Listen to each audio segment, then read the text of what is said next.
it's Kate from AmeriCamp, and this video is basically going to be giving you some tips about travelling after camp.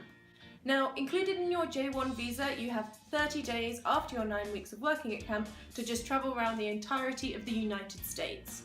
You can extend this by going into Canada and then coming back in, and you can travel for longer than the 30 days. It's just that those 30 days are what is included in your J1 visa. So you've worked really hard all summer, and now you just kind of want to go and see the rest of the US. Well, as I've said, you've got 30 days to do it, and there are loads of different ways that you can get around. Flights are really cheap, internal flights going from one state to the other. There's the Greyhound bus, and there are trains as well. I'm pretty sure that you can get some kind of Eurorail pass, but for the trains in America, so that would definitely be something to look into as well. This video is basically here just to give you a couple of tips of the things that you could be doing. The first half is going to be focused more on like the national parks and the nature side of things, and then the second half is going to give you some suggestion on cities. Obviously, these two things are very different. If you are looking for something more adventurous, you want to go kayaking, camping, hiking, horseback riding, anything like that, then you want to be going to the national parks. There are other places to do these activities, but these are places where you can do them in an absolutely gorgeous setting. Then if you're more into the nightlife, more into the shopping, more into the hustle and bustle kind of things, then definitely look at the cities, which will be in the second half of the video. Or if you're just looking for a mix, then watch the whole thing. That is not a problem with me. Starting off in the north, in Wyoming, we have Yellowstone National Park.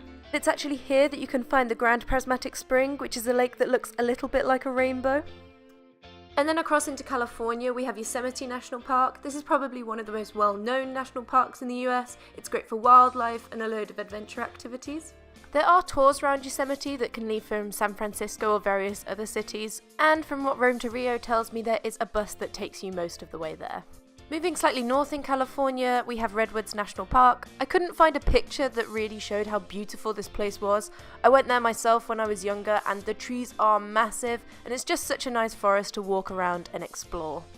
Then moving into Utah, we have Arches National Park, otherwise known as Moab. This place is definitely on my America bucket list. It basically has huge arching rock formations that just look absolutely amazing. Then still in Utah, but heading slightly south, we have Zion National Park. This place is known for its steep Red Canyon cliffs. Moving all the way over into Florida, we have the Everglades. You can get various hoverboat tours which take you out into the water, which means that you can see the alligators and the birds and everything just up really close and personal. I have been here myself and I definitely would recommend it, but I went when I was younger, so I'm not entirely sure of the price range, so definitely check that out before you plan on going. Another one of my favourites is Colorado's Rocky Mountains National Park. This is probably a little bit more difficult to get to if you're not driving, but if you are, I think it would be worth the stop.